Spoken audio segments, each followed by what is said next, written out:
అన్నా వాడు ఇంకా రాలేదేందన్నా? తప్పకుండా వస్తాడ్రా. ఊరుకో అన్నా బడాయి, నువ్వేమన్నా యేసు ప్రభువా పిలవంగానే నిన్ను నమ్మి రావడానికి? ఆ బుల్లోడు మహా ముదురన్నా, మంచి స్కీమ్ తో వస్తాడు, చూస్తుండు. నా మాటినన్నా కాంప్రమైజ్ అయిపోయి కులుమని వెళ్దామన్నా.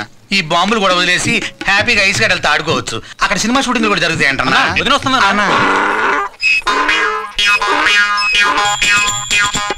అన్నా చీర వదిందే అన్నా. అన్నా నీకేమన్నా అర్థమైందా అన్నా?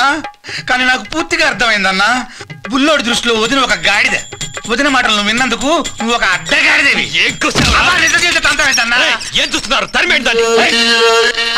కలదోడు భావం తీసుకుందామన్నా. అరే శంకరాభరణం సూపర్ అయింది.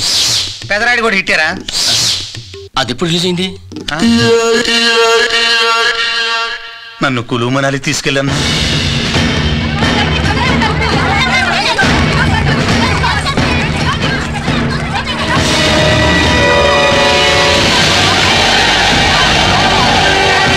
ఎవర్రా వాళ్ళంతా?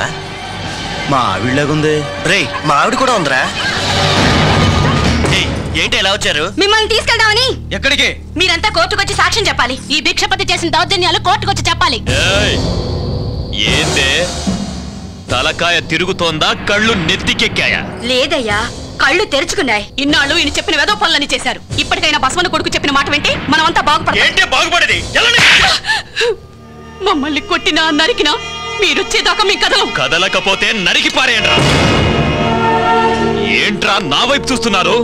నా భార్య నన్ను చంపమంటావా అన్న? ఓ అదా మీ ప్రాబ్లము? అయితే నేనే చంపేస్తా.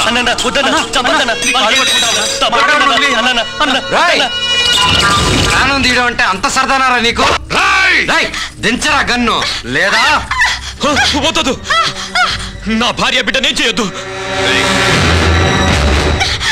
ఇప్పటికైనా అర్థమైందా వీడి మీ ప్రాణాలకి ఇచ్చే విలువేంటో? వీడి పెళ్ళం కోసం అయితే ఎన్ని ప్రాణాలు తీయడానికైనా రెడీ. అదే మీ భార్యలంటే లెక్కలేదు. వాళ్ళు నా మనుషులరా. రై అయిన వాళ్ళని ఎవరు అడ్డగా నరుక్కోమని చెప్పర్రా.